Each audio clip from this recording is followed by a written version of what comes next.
Државната изборна комисија од денеска почна со обуки на општинските изборни комисии во источниот регион.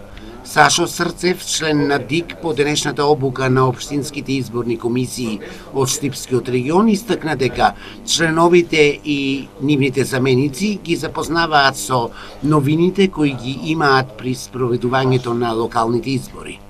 Новини во ова е што Државната изборна комисија направи прирачник кој на седница го усвоивме. На тој прирачник ги утврдивме основните работи на кои требаат општинските изборни комисии да внимават. Срцев истакна дека во источниот регион проблеми со општинските изборни комисии немаат при спроведувањето на избори, без разлика дали се парламентарни, председателски или локални избори, а за што говори и минималниот број на приговори кои ги добиваат од политичките партии или од подносителите на независните листи. Не се сомневам дека оваа едукација ќе помене како што треба. Новина е денеска што локалните избори имат малце повеќе работа за општинските изборни комисии. Општинските изборни комисии денеска тоа ќе работиме по однос на примање на листите. Листите последен ден на примање се 14 септември и начинот чекор по чекор што треба да проверат и како да постапат при примање на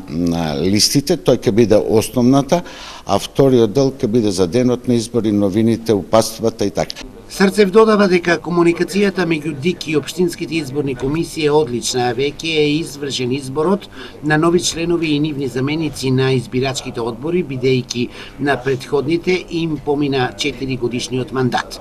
Тече рокот за доставување на независни советнички листи и на независни кандидати за градоначалници.